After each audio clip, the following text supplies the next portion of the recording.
Ketemu lagi dengan Bu Guru di mata pelajaran biologi. Kali ini kita akan membahas tentang sel.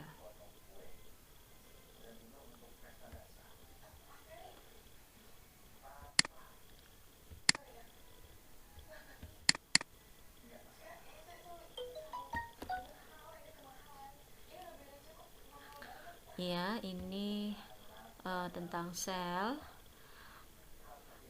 Mungkin ada banyak hal yang ingin kalian, dan apalagi di masa pandemi corona seperti ini, kalian mungkin ada bertanya ya,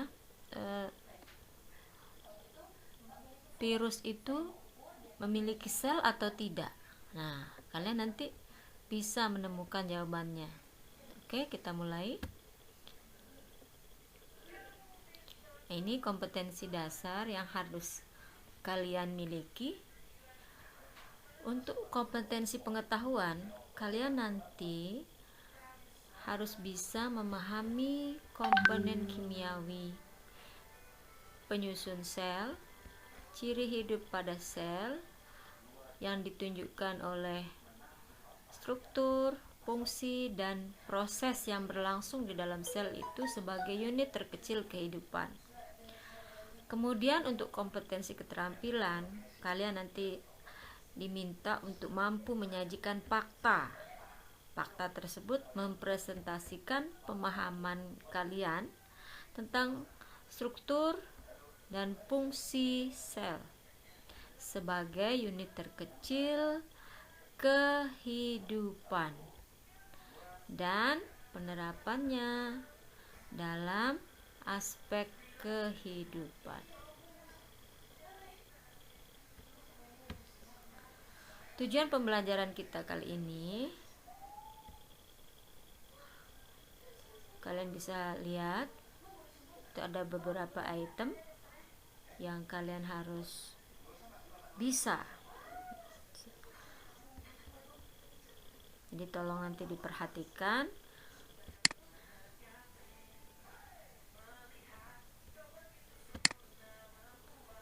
Pertama, kalian diminta dan kalian harus bisa menjelaskan komponen kimia penyusun sel. Nah, itu nanti apa saja. Yang kedua, kalian nanti harus bisa menjelaskan struktur dan fungsi bagian-bagian sel. Yang ketiga, kalian nanti harus bisa menjelaskan kegiatan sel sebagai unit struktural dan fungsional makhluk hidup.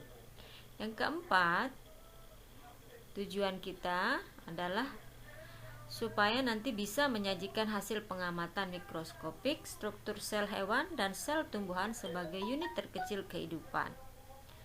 Kemudian mampu juga menganalisis mekanisme transport membran. Kemudian menganalisis sintesis protein untuk menyusun sifat morfologis dan fisiologis sel. Kemudian menganalisis reproduksi sel sebagai kegiatan untuk membentuk morfologi tubuh dan memperbanyak tubuh. Kemudian membuat model tentang bioproses yang terjadi di dalam sel. Ya, itu tujuan kita belajar tentang sel. Baik, Guru lanjutkan.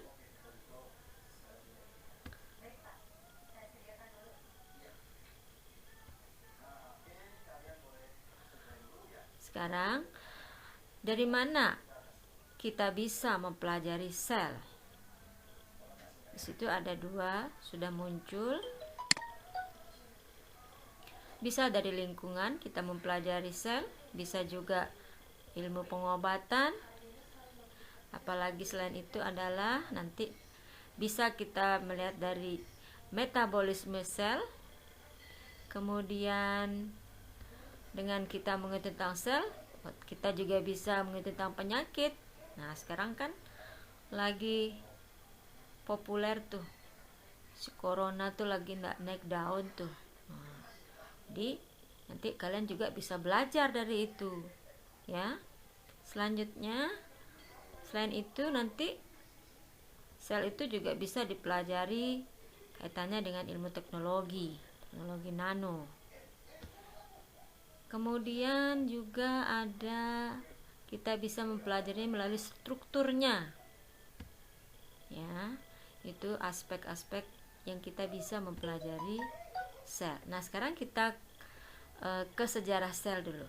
Kita lihat seperti apa sejarah ditemukannya, sehingga kalian bisa mempelajari sel itu apa, seperti apa, bagaimana fungsinya dan sebagainya. Ini ada tokoh namanya Pak Antoni. Pada tahun 1665 dia membuat dan menggunakan mikroskop, dan dia menyebut, Pak Antoni ini menyebut sel itu sebagai satuan kehidupan. Dia mengamati darah, mengamati cairan mani, mengamati feses, dan juga mengamati email gigi.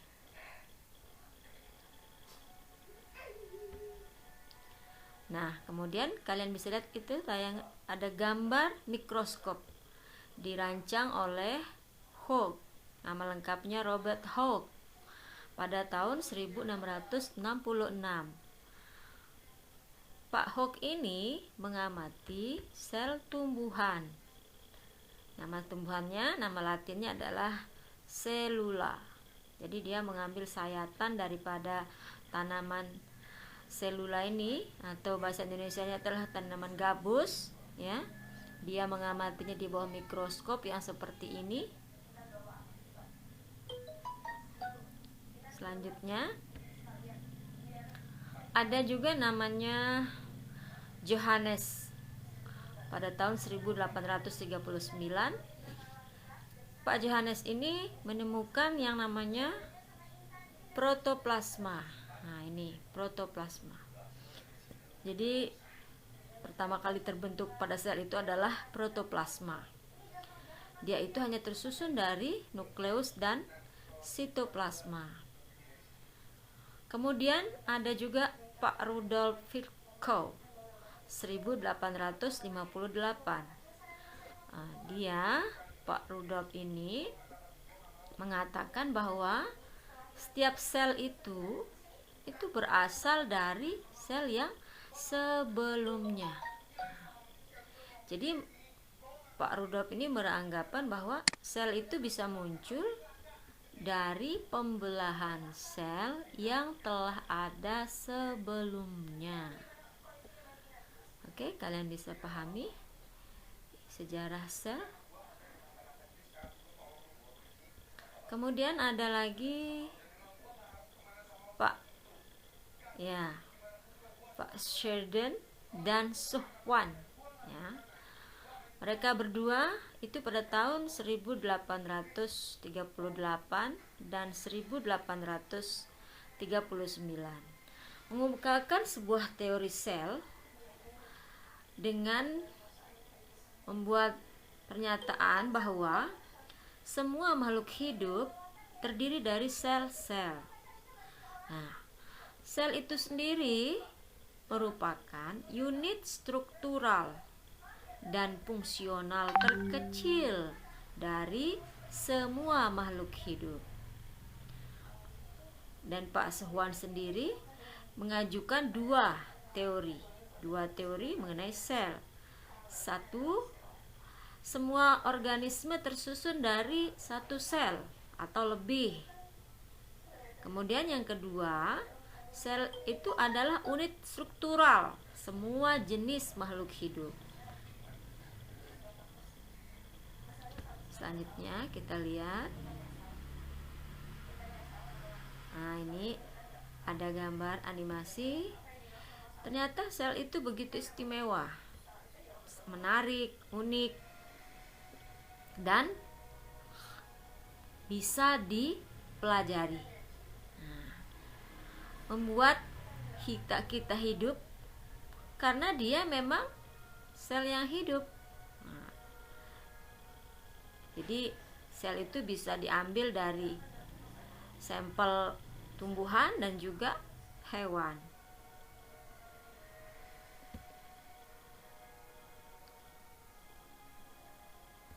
Selanjutnya, sel itu dapat memperbanyak diri sendiri. Nah, seperti ini. Ini adalah foto pembelahan sel.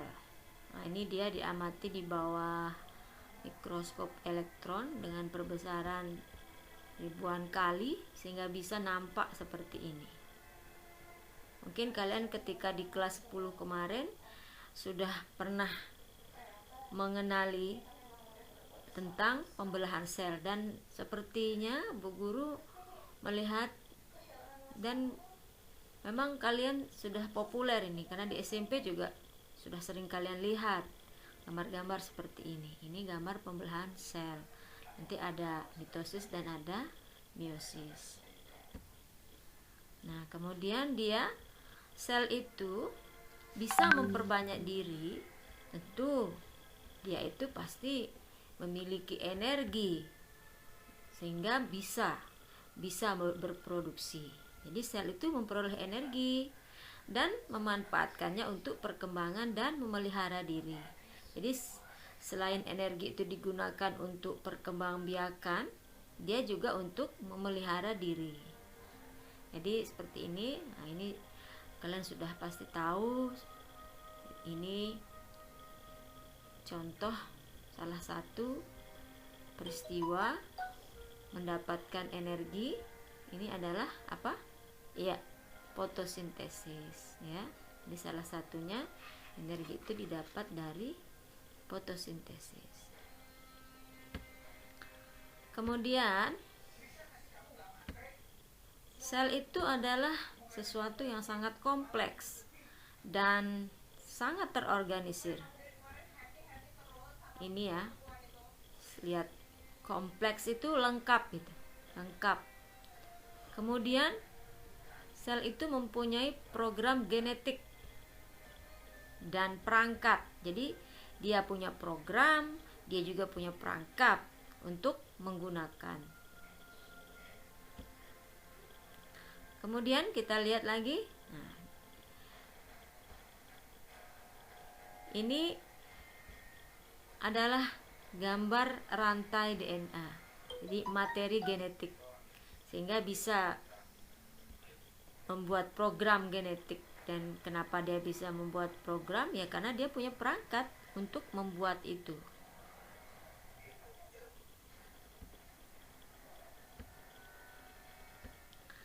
Ya, kalian bisa lihat di sana. Matanya seseorang itu ada yang bermata biru, ada yang bermata coklat warna matanya, ada yang rambutnya lurus, ada yang rambutnya keriting, ada kulitnya putih, ada kulitnya coklat dan sebagainya. Itu karena memang program daripada sel itu sendiri, karena memiliki materi genetik DNA tadi, sehingga bisa menghasilkan perbedaan seperti ini. Kalian kemarin sudah mempelajari di kelas 10 keanekaragaman gen ya, keanekaragaman tingkat gen, keanekaragaman tingkat spesies. Nah, silahkan dibuka-buka lagi ya buku kelas 10-nya. Jadi mata pelajaran biologi itu memang sambung menyambung gitu, ada kaitannya. Tadi sudah Bu Guru bahas sedikit tentang fotosintesis ya. Jadi ini fotosintesis termasuk sebagai reaksi kimia di dalam sel. Ingat tadi di depan tujuannya kita mengetahui reaksi-reaksi apa saja yang terjadi di dalam sel. Salah satunya ada fotosintesis tadi, ini untuk mendapatkan energi, dan juga selain fotosintesis juga ada istilah respirasi. Nah, ini respirasi ini kalian bisa lihat. Jadi glukosa, karbohidrat ini nanti bereaksi dengan O2 sehingga nanti bisa menghasilkan energi. Kemudian sel itu dikatakan terlibat dalam sejumlah aktivitas mekanis berdasarkan perubahan dinamis dan mekanis di dalamnya. Guru ulangi, sel itu terlibat dalam sejumlah aktivitas mekanis berdasarkan perubahan dinamis dan mekanis di dalamnya. Jadi sel itu luar biasa sangat berperan, ya. Dia itu sangat terlibat dalam sejumlah aktivitas mekanis. Nah, kalau mekanis kan terbayang tuh mekanik kan, mekanik tukang-tukang gitu ya, itu sel di dalam tubuh, di dalam organisme seperti itu. Jadi seperti tukang begitu, mekanis. Jadi dia banyak sekali terlibat dalam aktivitas mekanis, ya, dalam suatu organisme. Kemudian juga dikatakan di sini bahwa sel itu ada yang uniseluler. Nah, sebentar, maaf, kembali lagi, ya. Sel itu ada yang uniseluler. Uniseluler ini bersel satu. Jadi organisme, individu itu ada yang makhluk hidup, ada yang bersel satu, uniseluler, dan ada bersel banyak, multiseluler. Seperti kita ini multiseluler. Jadi dia berbeda nanti dalam memberikan respon terhadap beberapa stimulus.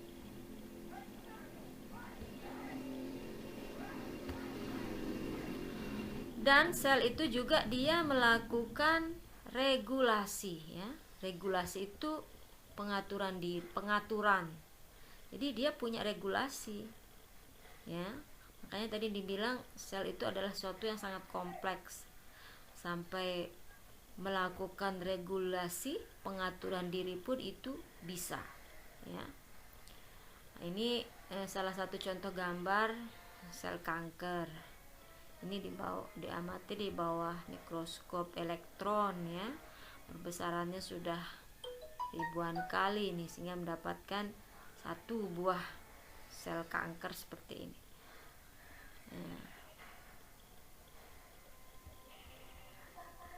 Kemudian kita lanjutkan.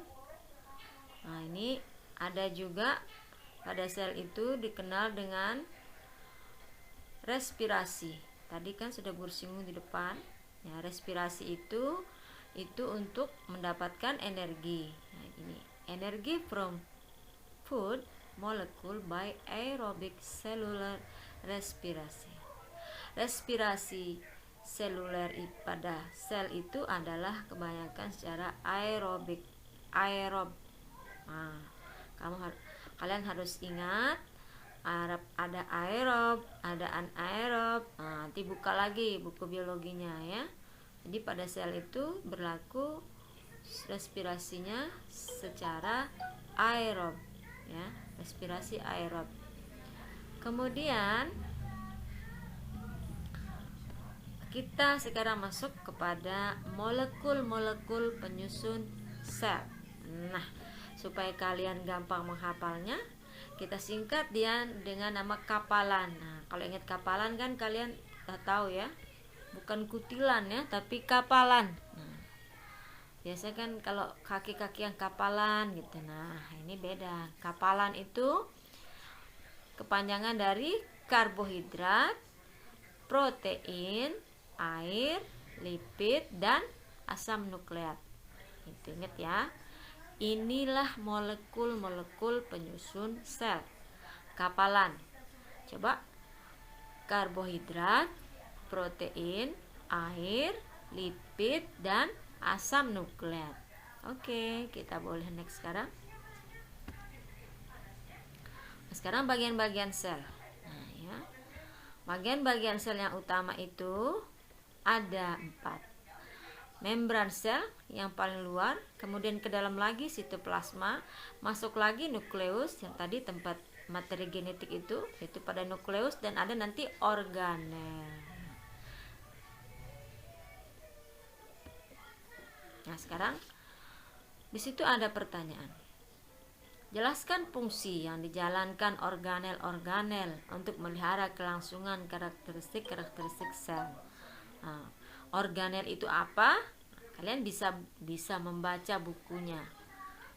Sekarang kita lihat, sel itu hidup, kemudian dia kompleks dan terorganisasi, kemudian dia memiliki materi genetik, melakukan reproduksi, kemudian dia juga memerlukan dan menggunakan energi. Kemudian juga dia menjalankan berbagai reaksi kimia tadi, seperti fotosintesis, respirasi, ya. Kemudian juga dia menjalankan aktivitas mekanis yang dinamis. Dinamis ini selalu bergerak, ya, tidak pernah diam.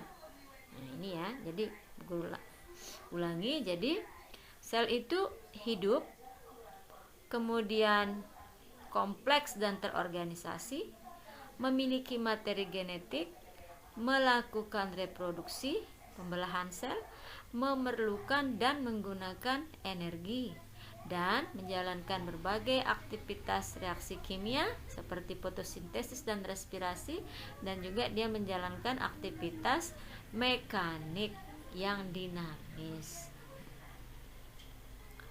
Sekarang kita lihat. Nah, ini salah satu gambar bentuk sel, ya. Jadi satu unit sel itu kalau dia dibuka isinya, ini gambar animasi, ya. Bukan gambar yang sebenarnya, tetapi mendekati yang sebenarnya. Nah, ini animasi, ya. Tadi apa saja? Apa organel itu? Kan diskusi tadi, ya. Organel itu nanti ada mitokondria, ada peroksisom, ada sentriol, ada mikrofilamen, ada mikrotubulus, ada lisosom, ada Golgi apparatus, kemudian ada smooth endoplasmic reticulum, kemudian ada membran plasma, ada ribosom, ada rolled endoplasmic reticulum yang kasar, ini yang halus. Kemudian ada nukleus, ada paling dalam sini, di sini tersimpan materi genetik DNA tadi. Kemudian ada kromatin setelahnya, kemudian ada nuclear envelope. Jadi di sini sama seperti pembungkus, ya, amplop gitu. Jadi pembungkus daripada si nukleus itu namanya nuclear envelope. Ini semua disebut nukleus, ya. Maaf tadi ini nukleolus, ya. Jadi ini yang paling dalam nih, inti sel paling dalam itu adalah nukleolus. Jadi semuanya ini disebut dengan nukleus. Kemudian kita lihat lagi. Satu, pertama namanya membran plasma. Nah, ini tadi bagian sel, ya. Kita lihat sekarang. Kalian juga bisa sambil melihat buku. Nah, jadi usahakan setiap akan belajar biologi dan juga mau pelajaran yang lain juga sama, ya. Buku itu tetap menjadi pegangan, ya. Walaupun kalian sudah mendapatkan dari internet juga, buku itu wajib sebagai pegangan. Membran plasma di sini sebagai pelindung, jelas, ya, bagi sel agar isi sel tidak keluar. Jadi dia tidak tercecer begitu karena punya membran, ada pembungkusnya. Kemudian pengatur pertukaran zat yang keluar masuk dalam sel. Jadi membran plasma sel itu dia yang mengatur mana zat yang boleh keluar dan mana juga zat yang boleh masuk, mana yang tidak boleh keluar dan mana yang tidak boleh masuk, ya. Kemudian dia juga ada kata selektif dan permeabel. Jadi kalimat selektif permeabel ini artinya dia, si membran plasma sel itu melakukan seleksi. Nah, seleksi seperti yang tadi guru bilang, dia yang menseleksi siapa yang boleh masuk dan siapa yang boleh keluar dari dalam sel dan keluar sel. Itu selective permeable, melakukan seleksi terhadap apa? Terhadap zat yang boleh keluar dan masuk dari dalam ataupun luar sel. Kemudian membran plasma ini dia terdiri dari karbohidrat, protein, dan lemak. Ini penyusun daripada membran plasma sel. Sekarang kita lihat gambarnya. Jadi seperti ini, dia dua lapis gitu ya. Jadi dia bilayer istilahnya. Membran plasma itu bilayer, dua lapis ya. Jadi nanti ada penyusunnya itu glikoprotein, kemudian ada protein tunggal, dan juga ada protein periferal ya. Protein periferal itu yang menempel, kemudian yang integral itu yang terbenam ya, terbenam gitu ya, terbenam di dalam membran. Kemudian ini disebut biasa dengan istilah fosfolipid. Kenapa fosfolipid? Karena dia tersusun atas fosfat dan lipid. Nah, Bu Guru rasa ini kalian sudah tahu fosfat apa, lipid apa ya. Kemarin sudah belajar kimia kan, udah pada hafal kan sistem periodik ya. Jadi fosfolipid penyusun daripada membran plasma ini, itu dia bagian kepalanya ini ya, yang ini ya. Kalau yang coklat-coklat ini tadi glikoprotein. Ini yang banyak nih, yang biru. Nah, itu dia fosfolipid penyusun membran plasma. Jadi membran plasma 2 layer tadi guru bilang, ini lapisan atas, ini lapisan bawah. Nah, ini bawah. Nah, fosfolipid ini juga fosfolipid. Fosfolipid itu kepalanya itu adalah disusun oleh fosfat. Itu dia bersifat hidrofilik ya. Hidrofilik ini dia suka air. Suka ya. Kemudian ada ekornya. Nah, ini ekor kayak balon gitu, dipegang benangnya. Nah, itu dia tersusun oleh lipid. Lipid itu lemak. Nah, ini dia tidak suka air. Jadi ada istilah hidrofilik dan ada istilah hidrofobik. Oke. Itu membran plasma. Kemudian membran sel. Nah, sama ya.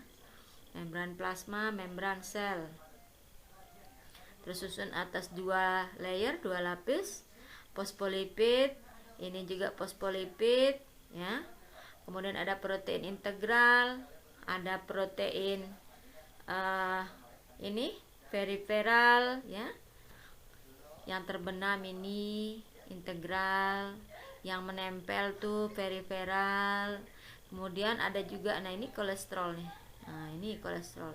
Kalau sudah masuk banyak-banyak di sini kolesterol itu ya, bagaimana si membran ini bekerja dengan baik? Kan tidak bisa bekerja dengan baik kalau sudah ini banyak sekali kolesterol. Nah, ini kondisi normal lah. Jadi kita punya ada batas toleransi. Kemudian ini glikolipidnya ya, yang keluar. Ya, kemudian ada juga molekul oligosakarida. Oke, kita lanjut lagi. Kemudian sitoplasma. Apa sitoplasma? Cairan sel dalam sel. Jadi Bu, sitoplasma itu cairan. Iya, betul. Cairannya di dalam sel. Kemudian dia juga disebut dengan sitosol. Nah, ingat ya. Sitosol sama dengan sitoplasma. Itu adalah cairan sel di dalam sel ya. Dia itu kenapa disebut dengan sitosol? Karena mirip dengan jelly. Tahu jelly? Nutrijel. Nah, itu jelly ya. Nah, itu kan fasenya koloid. Kalau di kimia ini fase koloid ya. Itu disebut koloid. Jadi itu seperti itulah sitoplasma. Dia cairan tetapi dia jelly, koloid. Untuk apa? Ini tempat berlangsung semua metabolisme sel itu ada dalam sitoplasma. ya. Dia juga disebut dengan sitosol. Kemudian di dalamnya terdapat organel sel ya, yang tadi, yang dari mitokondria, retikulum endoplasma ya, lisosom. Sekarang kita lihat sitoskeleton, tambahan sitoskeleton. Apa sitoskeleton? Sitoskeleton itu sebagai pemberi bentuk sel ya. Jadi seperti rangka. Kalau bangunan itu kan ada rangka-rangka besi. Jadi kalau mau bentuknya lurus ya akan dibentuk lurus besinya. Jadi seperti itu, pemberi bentuk sel. Jadi ini juga yang menentukan apa yang tadi guru bilang, bentuk bervariasi.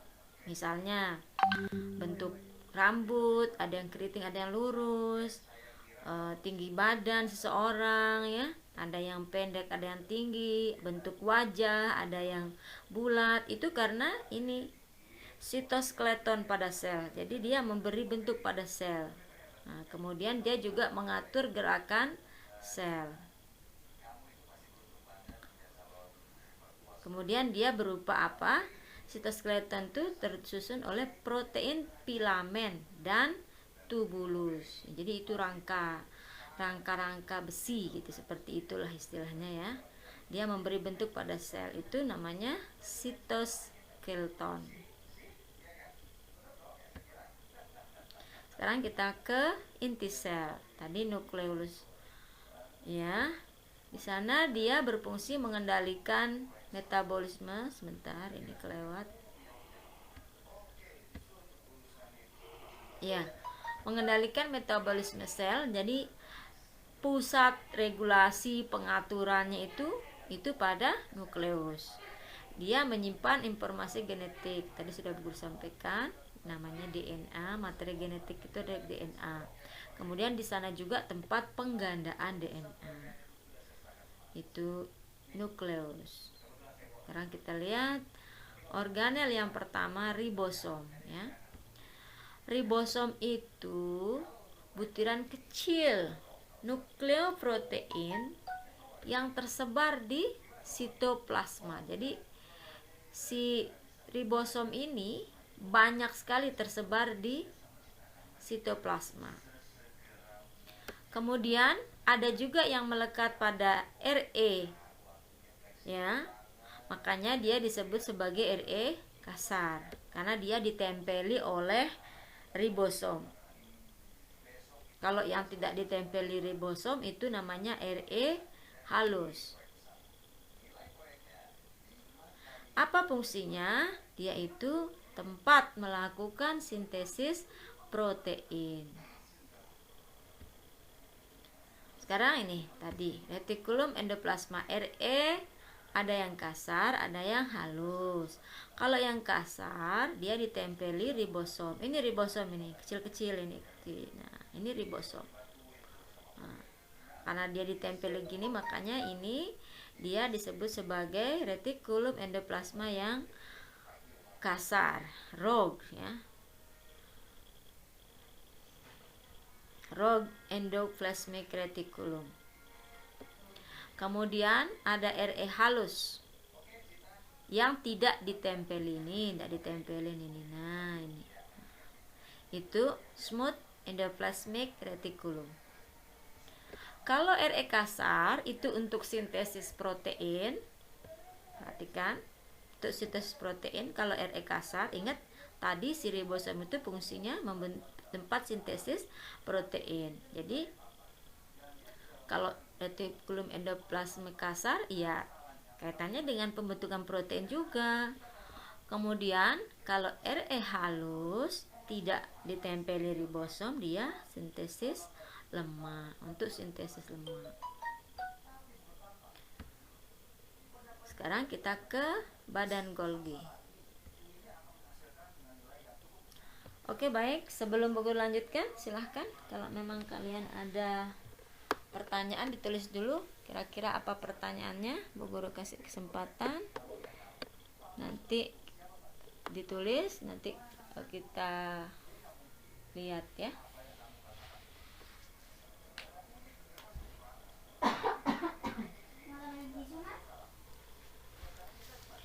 Kemudian kita ke ini badan Golgi.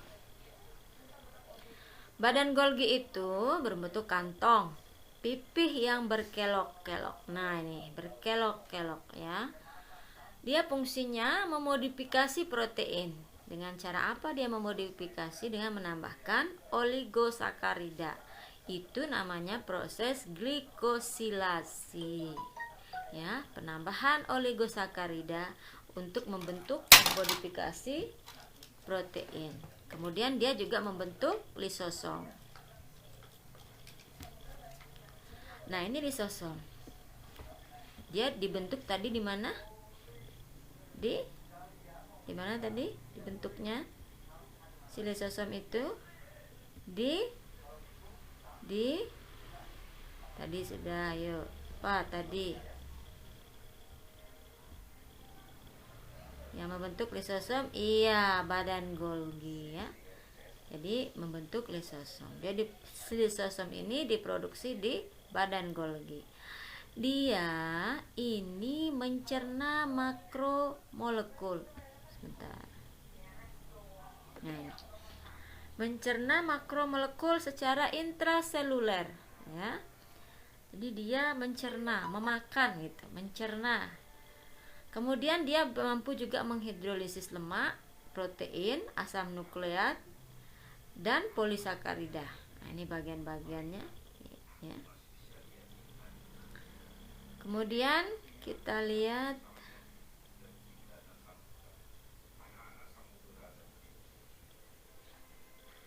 peroksisom.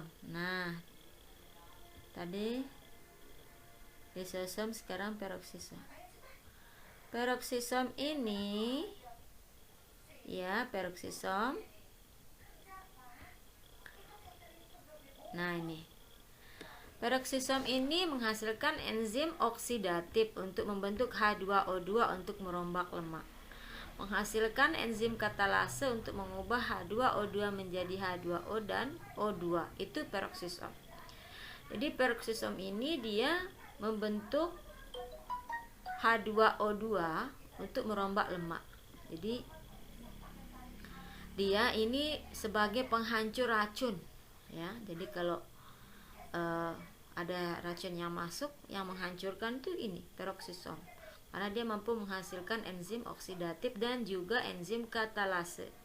Jadi dipecah menjadi H2O dan O2. Ini banyak pada hati, organ hati ya. Makanya organ hati kita itu kenapa bisa menetralisir racun, karena dia terdiri oleh ini, banyak peroksisom di situ ya. Kemudian kita lihat mitokondria. Mitokondria ini tempat terjadinya respirasi sel ya. Kalau kita itu paru-parunya ya. Jadi paru-parunya sel itu mitokondria. Nah, sekarang kita lihat perbedaannya antara sel hewan dan sel tumbuhan. Perhatikan di situ.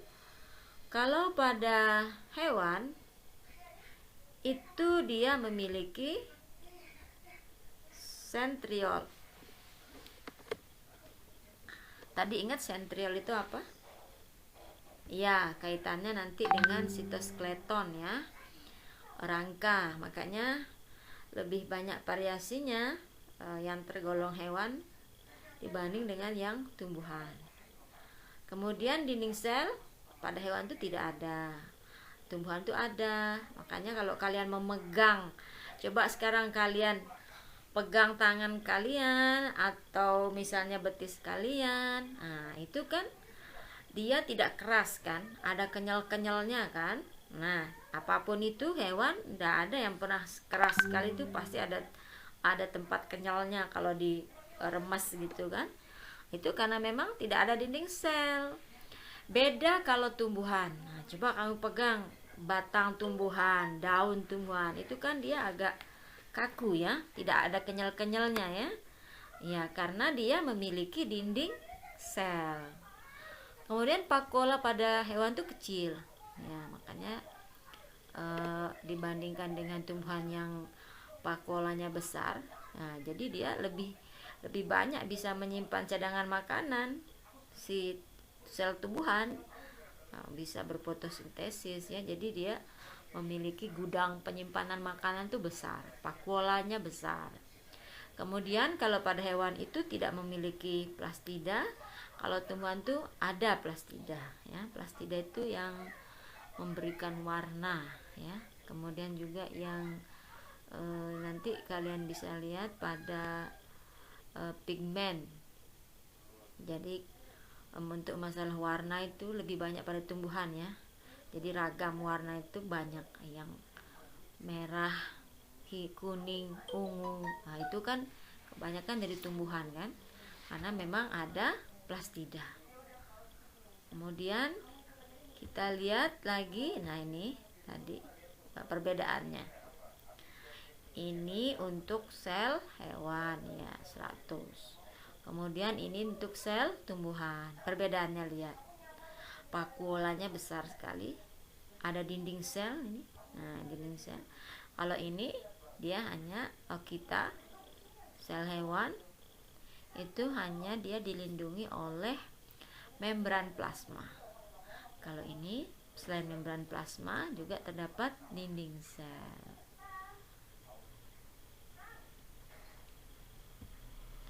Nah, ini kalau digambar secara animasi kalian bisa lihat lagi ya. Oke, tadi sudah sentriol mengatur pembelahan sel, dinding sel keras. Nah, penyusun dinding sel itu ini selulosa ya, pektin, glikoprotein, dan hemiselulosa. Kemudian nah ini sentriol yang tadi Ibu Guru bilang di awal itu membentuk rangka gitu. Vakuola tadi kantong yang ini yang plastida tadi. Nah, kloroplas mengandung klorofil hijau daun, mengandung karotin. Kalau yang kromoplas ada juga leukoplas ya. Ada juga tilakoid, ada juga stroma. Itu plastida. Kemudian ini kloroplas. Nah, jadi ini hanya ada pada daun tumbuhan. Plastida tadi hanya ada pada tumbuhan. Salah satunya adalah kloroplas. Kemudian selain itu ada namanya ini. Yang pada membran plasma itu ada istilahnya mikrotubulus. Nah, ini mikrotubulus. Kemudian macam sel ya. Iya, ada yang prokariot dan ada yang eukariot. Nah, tadi di awal pertama kali Bu Guru membukanya sudah Bu Guru sampaikan, kita sekarang lagi dalam pandemi COVID-19, virus corona. Itu bukan hanya kita tapi dunia, makanya disebut pandemi. Kaitannya dengan macam sel ini, ada yang prokariot dan ada eukariot. Menurut kalian, si corona itu masuk sel mana? Iya, kalian pasti sudah punya jawaban kan? Prokariot itu tanpa membran inti. Kalau di sini contohnya bakteri. Kalian bisa menambahkan lagi nanti ya. Kemudian ada eukariot. Dia memiliki membran inti, tumbuhan, hewan, dan jamur contohnya. Dari segi membran sel, kita lihat perbedaannya. Kalau pada eukariot, ya, dia itu membungkus materi genetik. Sistem membrannya adalah ini, retikulum endoplasma dan badan Golgi dan organel-organel bermembran seperti kloroplas dan mitokondria. Kalau prokariot, materi genetik itu tidak dibungkus membran. Kemudian dia tidak memiliki sistem membran dan organel-organel bermembran. Jadi itulah ya maha kuasanya Allah yang menciptakan sesuatu itu tidak pernah ada yang salah. Selalu sempurna ya. Masya Allah. Kemudian kita lihat lagi dari segi materi genetik ya. Kalau eukariot, dia itu DNA-nya besar, 4,6 mikrometer ya. Kemudian kalau ini prokariot, tadi contohnya bakteri dan titik-titik, ini DNA-nya kecil.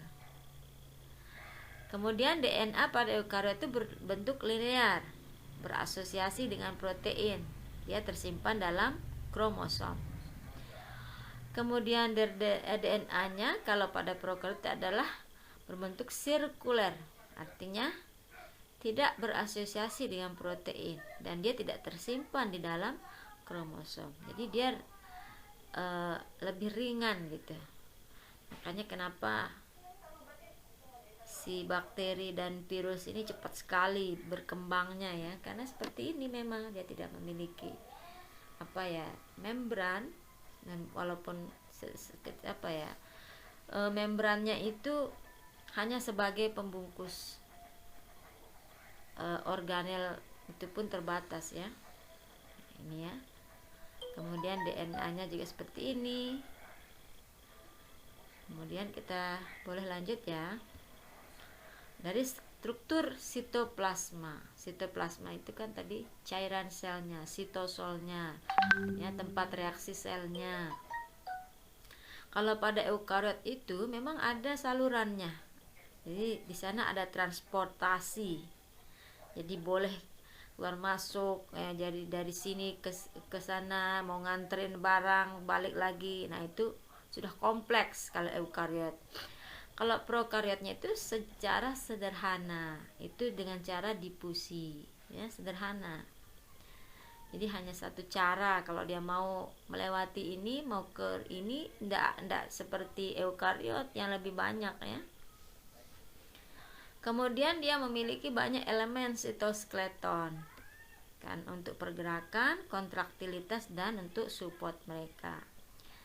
Kemudian kalau pada prokariot tuh, karena dia memang sedikit elemen sitoskeletonnya ya, karena memang ukurannya kecil ya, kemudian ya jelas lebih sedikit elemennya. Kemudian dari segi ribosom dan enzim transkripsi. Ribosom kalian tahu tadi mensintesis protein, memproduksi protein. Jadi di sini kembali lagi, ribosomnya lebih besar daripada prokariot. Kemudian di sini dia punya 3 jenis untuk transkripsi yang berbeda. Maksudnya pengulangan nanti untuk dalam hal pembelahan itu ya. Jadi dia lebih banyak. Kalau prokariot hanya 1. Itu pun namanya polimerase, sederhana sekali. Dan kita lihat pembelahan selnya. Kalau eukariot itu kompleks ya, mitosis ada, meiosis ada gitu. Tapi kalau prokariot ini sederhana, namanya binary fission. Ini tidak ada mitosis, tidak ada meiosis. Itu namanya pembelahan biner ya, binary fission. Kemudian kalau pada pembelahan sel eukariot itu ada kondensasi kromosom, dipisahkan oleh aparatus mikrotubulus. Jadi dia ada waktu untuk menenangkan, maksudnya setelah terjadi pembelahan ada waktu untuk istirahat dulu. Nah, yang ini dikatakan masih tanda tanya ya, karena belum jelas ya, setelah pembelahan itu bagaimana gitu ya. Nah, ini kenapa sel itu berukuran kecil? Nah, kenapa dia berukuran kecil? Pertama, jumlah RNA yang dapat diproduksi sangat terbatas dalam jangka waktu tertentu. Semakin besar ukuran sel, ya semakin lama pembentukan RNA yang dibutuhkan sel. Kemudian, jika ukuran sel besar, maka rasio permukaan sel, tentunya volume sel akan mengecil. Nanti mengurangi kemampuan sel mengambil nutrisi yang mencukupi. Nah, jadi itulah maknanya, hikmahnya Allah menciptakan sel itu kecil gitu ya, partikel kecil gitu.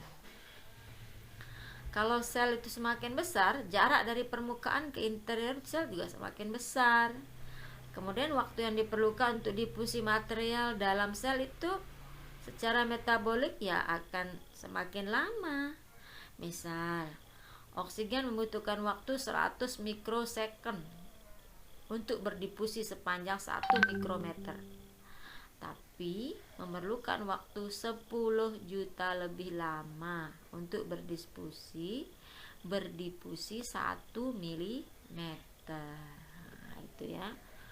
Kenapa sel itu berukuran kecil? Oke, ini tautan yang Bu Guru sudah siapkan. Kalian bisa mengklik di sini, kalian bisa mengunjungi ini lebih lengkap lagi nanti pengetahuan kalian tentang sel. Dan Bu Guru ada tugas, silahkan kalian buka. Bu Guru menunggu jawaban kalian.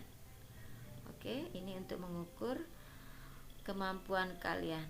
Kalian sudah memahami materi ini berapa persen ya?